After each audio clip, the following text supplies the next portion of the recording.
Dear parents, teenagers మాటల్ని కొట్టిపారేస్తున్నారా? ఇది కరెక్టా రాంగా? Watch this video. కౌమార దశలోకి వచ్చిన పిల్లలు రెక్కలు వచ్చిన పక్షుల్లా స్వతంత్రంగా వ్యవహరించాలనుకుంటారు. కానీ ఒక్కసారిగా వారిలోని ఆ ప్రవర్తన తల్లిదండ్రులను భయపెడుతుంది, అభద్రతను పెంచేస్తుంది. అందుకే ఎన్నెన్నో ఆంక్షలు పెట్టేస్తుంటారు. దీనివల్ల సమస్య పరిష్కారం కాకపోగా ఇద్దరి మధ్య దూరం పెరిగే ప్రమాదమూ ఉందంటున్నారు నిపుణులు. మరి దీనికి ఎలా చెక్ పెట్టాలో తెలుసా? ఎదిగే కొద్దీ పిల్లల్లో అభిరుచులు, ఆలోచనలు పెరుగుతాయి, ఎప్పటికప్పుడు మారతాయి కూడా. వారు తమ అభిప్రాయాలను చెప్పనివ్వకుండా నీకేం తెలుసు, చిన్నపిల్లవి అంటూ కొట్టిపారేయడం, వారిపై మీ ఆలోచనలు బలవంతంగా రుద్దాలనుకోవడం సరికాదు. ఒకవేళ వాళ్ళు తమ పరిధిని మించి కోరికలు చెబుతున్నా వాటికి ప్రత్యామ్నాయాలు చూపించి ఎంచుకోమనండి.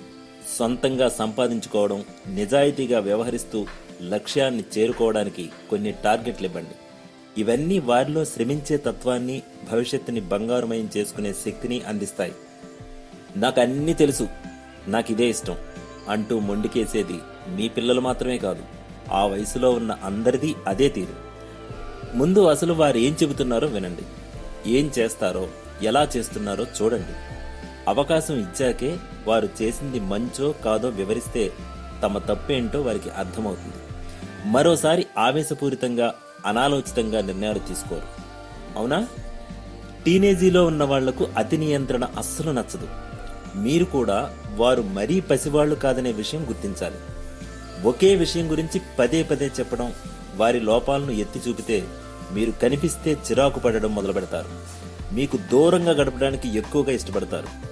వారితో స్నేహం చేయండి, సమస్యలు తెలుసుకోండి, వాటి పరిష్కారానికి చేయూతనివ్వండి.